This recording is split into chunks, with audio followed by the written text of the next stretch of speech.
What's up guys? Welcome back to my YouTube channel. It's been a while since my last vlog. So yan, nandito ulit tayo sa Bukana dahil ilang araw na ako tumitigil sa Laguna. So bumalik ako dito sa Bukana dahil ako may inaasikaso.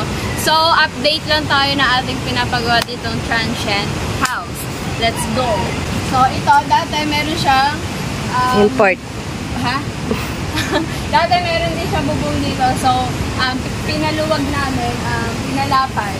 Tapos, ayan, ginawa na namin tubular itong nakaharapan lang. Dahil hindi namin afford na tubular still lahat. So, yung pinakaharapan lang, dahil ang balak kasi ng tatay dito, maglalagay pa ng poste sa gitna. So, papangit ang itsura. So, gusto ko, walang nakaharang dito sa gitna. Okay na okay siya. So, ayan, ginawa na lang ng paraan na tubular yung harapan. Tapos, para winelding nila yung basta kung anong ginawa nila dito para maikabit yung kahoy. Let's go. Kunti na lang yan, ikakabit na lang yung yung bubong. Let's go. Tapos ito yung dating CR. So giniba itong pader dito dahil inilipat yung pintuan dito sa harapan. So ayun na yung kulang dun sa kontrata, yung na lang, itong banyo na lang gagawin niya. So pasok tayo. Yan, may ilaw na. Pinakabitan na din natin siya ng electrical. So, grabe ang gastos. Butas na ang bulsa. So, ayan. Pinasok nila dahil dito sila natulog kahapon yung nag-electrical. Dahil tagalian yung nagagawa. So, parang hindi na umuwi. Tapos, babalik na naman kinabukasan. Dito na lang sila natulog. Sinamahan na lang ng tatay. Ayan, napakaraming saksakan. Meron tayong 7 saksakan dito sa loob. Dahil ang balak nga natin is double deck, no? Or loft type bed. So, meron tayong saksakan dito sa baba. Meron din tayong saksakan sa taas. Dahil merong, basta parang double deck, meron taas, meron baba. Tapos dito, bali 2, 3. Tapos meron tayong abang na outlet para sa aircon. Kahit wala tayong pambiling aircon, nakaabang lang yan. Malay man naman, magkaroon tayo ng aircon. So, 1, 2, 3, 4, 5, 6, 7. Ayan, meron tayo 7 saksakan dito sa loob para accessible siya sa mga tutuloy dito or magre-rent, no? Tapos, may bakal pa dito. Hindi pa nila tinatanggal dahil ginawa lang niyang andamyo. Or, ano ba tawag doon? Basta. Ginawa lang andamyo para may comment sa paggawa sa labas. Yung mga palitada, pagkakabit ng mga ganun. So, ayan. And, ngayon, ang gagawin naman namin is magpipintura. Hinihintay na lang namin yung pintura dahil hindi namin kayang buhatin yung isang balde. So, ayan, napakamahal na nang nagagastos.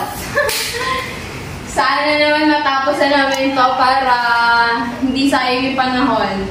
May nakakapag-rent, kahit bagyuhan, meron din naman nag-i-inquire, so sayang, no? So, pipinturahan na lang namin ito, tapos kakabitan ng pito at ditana, at saka linoleum. Linoleum lang afford namin. Tapos, pwede na siyang parentahan na. Alright, so let's go. Maglilinis na kami dito. Kukod ko rin namin para pwede na siyang rough finish lang siya. Hindi na namin siya pinamasilya or in-skin coat dahil panibagong dagdag budget na naman. Okay na yan. Ayun na nga kaya ng budget for now. So, ayan.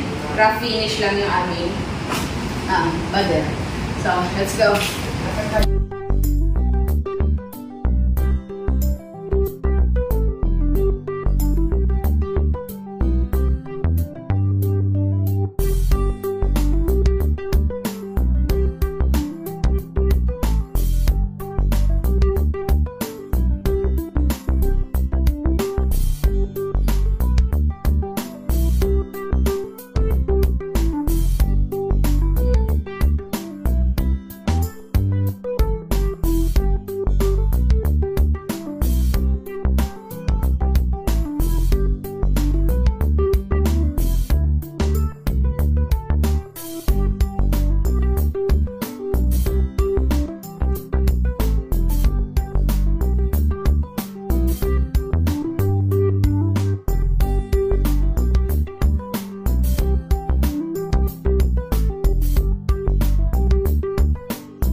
time check is mag-aalas 6 na ng gabi ng hapon.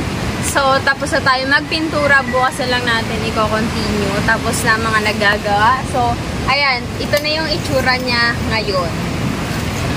Unti-unti na siyang nabubuo. Ayan. Nakabit na lahat ng bubong sa harapan. Let's go. Let's go. Let's go. Tapos, nasintahan na din itong aming CR. Dito ka na yung sa harapan. Mamaya mo natalisod ako. So, ayan. Naasintahan na din itong CR. So, papalitadahan na lang yan and tapos na. Wala nang pinto. Ganyan na yan. Dito pa nakaharap. Oh, naayos niya. Naayos na din pala yung flooring. Alright. So, di ba, pag mag-iigib, ito kasi yung poso namin, oh. Pag mag-iigib ka, oh, diretso na. Ito na yung pintuan niya. Yan. Tapos, meron kami yung lumang tiles na ginamit sa banyo dati sa taas. So, yun ang ilalagay namin dito sa flooring. So, panibagong gastos na naman yun dahil kailangan ng mga adhesive or kung ano mga kailangan. So, ayan. Ito is papalitadahan labas ng CR dahil dito kami maglalagay ng kalan tsaka lababo. Bakit kailangan pa ng lababo? Patungan lang ng mga plato. Huwag na maglababo, patungan lang. Patungan lang. So, kalan tsaka dito, bali pa L siya. Sayang no, hindi namin iginit na itong bintana kasi balak sana namin mag-sliding door. Kasi parang matrabaho. So, kaya ano na lang, yung normal na pintuan na lang. So, sayang, hindi siya nasa gitna. Pero okay lang. So, ayan, dito yung magiging, may mga patungan dito na mga plato, tapos dito yung kalan. So, let's go. Pasok tayo! Let's go inside. Alright! Ito na yung ginawa namin maghapon. Grabe, sobrang baho ko na. Gusto ko na maligo. Haggard na ako. Ayan, napinturahan na namin siya ng white. Flat white. Ito yung nagsilbing primer namin. Tapos bukas naman namin siya lalagyan ng top coat, yung pinaka-color niya talaga. So, abangan na lang natin bukas kung matatapos natin pinturahan to, no? So, na buwan manuhan, sobrang lakas ng ulan kanina. So, tumutulo dahil may mga butas yung bubong. Kasi po ay may butas. Ano yan? Ano? Ayan, may mga butas yung bubong. So, tumutulo kanina. Tapos, ito din, tumutulo dito kanina sa pader dahil wala pa daw wood kasi yung mga pinagpakuan. So, may flashing ngayon, di ba? So, ayan. And, yun lang. Bintana at pinto na lang ang kulang. Grabe, ilang araw pa kaya tapos. Bukas is tatapusin na nila yung bubong, lalagyan nila ng mga bulkasin, tapos maggagawa na sila ng pinto. Grabe, sobrang laki ng pinto namin, guys. Tignan nyo. Napakalaki! Napakaluang ng pinto. Kahit siguro yung mga kasing payat ko, 3 sabay-sabay pumasok kasya. Hindi ko alam kung paano ang gagawin nila magpintuan kung dito sa loob or palabas. Maganda, ang advisable ng mga pintuan kasi dapat palabas yung bukas. Pero para mas bagay dito ngayon yung paloob. Dito sa side na to. Dahil sobrang laki ng pintuan namin. So, paloob.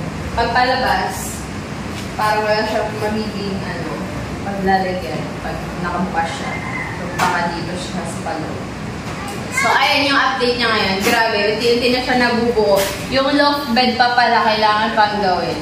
So, matagal-tagal din yun. Ang gusto ko sana, 28, na to, ibe-blessing na. Gusto ko sana ipa-blessing kahit ano na siya maliit. Gusto ko siya ipa-blessing.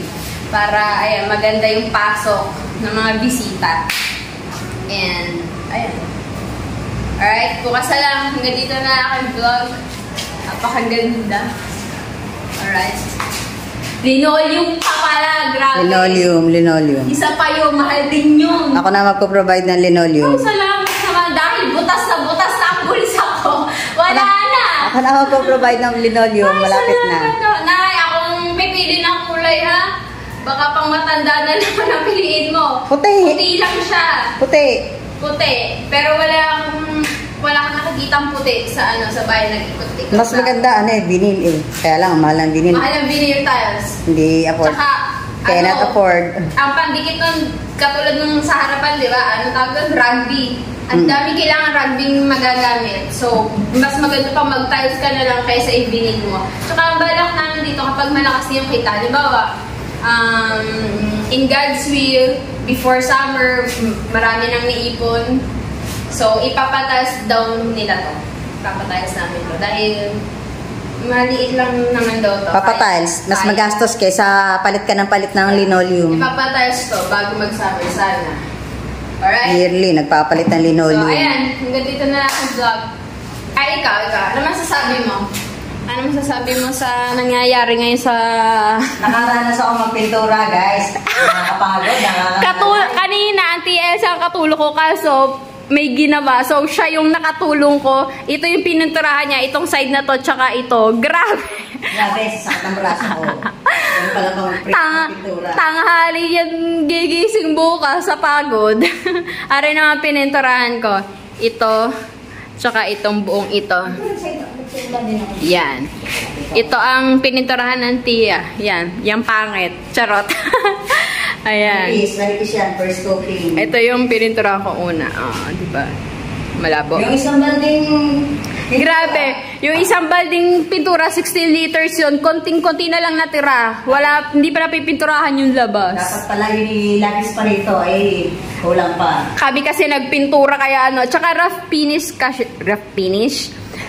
finish kasi siya, kaya matakaw sa pintura. Nakailang pabalik-balik kami bago siya magigana, pero visible pa din yung pader. Pero, ano naman siya, lalagyan naman siya ng top coat. Alright? So, ayan, hanggang dito lang ang aming vlog. Bye-bye. Thank you for watching. Bye!